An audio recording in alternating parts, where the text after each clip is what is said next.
Okay, so for lesson number 10 naman ay pag-aaralan naman natin yung conjunction. Okay, conjunction. Madali lamang din po ito. Huwag tayo ma-overwhelm baka feeling nyo parang ang dami-dami. Pero konti lang siya. 8 parte lang. O, dalawa na lang, conjunction and interjection. Yan na tayo. So, lesson number 10 ay pag-aaralan natin ang conjunction. Nasa pangalan niya na rin mismo yung salitang con. Con as in connection. Bakit? Kasi si conjunction ang nagbibigay ng connection sa pangungusap. Halimbawa, imbis na si Millie ay naglalakad, ayan, tapos si Millie ay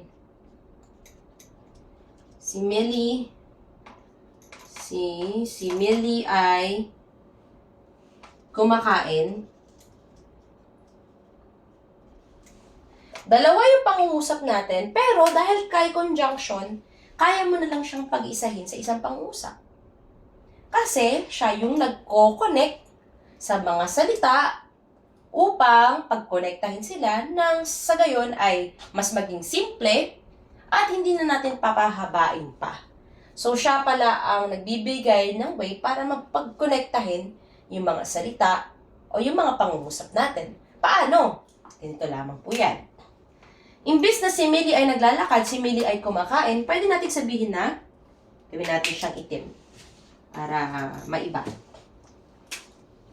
Si Millie ay kumakain habang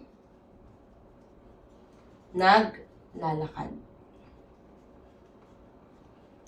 Ano nagkonekta sa kanya? Ang nagkonekta sa kanya ay yung salitang habang.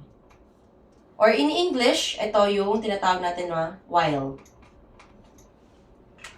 Dahil pinagkonekta niya yan, anong naging result? Yung 1, 2, 3, 4, 5, 6, 7, 8. 8 na words, kaya niyang gawin na 1, 2, 3, 4, 5, 6. Nabawasan ng 2 words. So, ibig sabihin, kaya niyang pagkonektahin yung mga salita o pangungusap para imbis na 2, gagawin niya na lang 1. Eh, ma'am, paano pag ganito po? Paano kapag ganito? Sinabi natin. Si Millie ay naglalakad. Si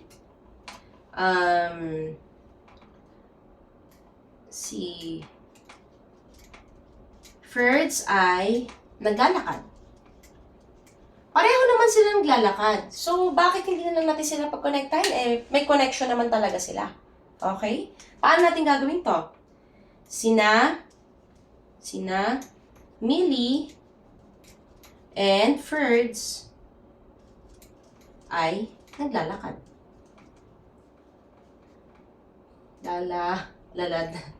Naglalakad.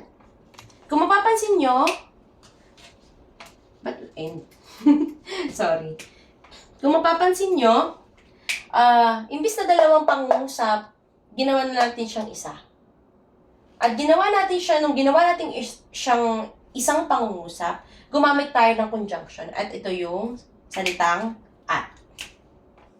Pinagkonekta natin yung 2 pangalan upang gawin na lang isang pangungusap. Kaya yung at or in English and, yan ay conjunction. Natandaan nyo, conjunction, connection, conjunction, connection. Conjunction, connection. Okay? So, let's go na sa lesson number 11.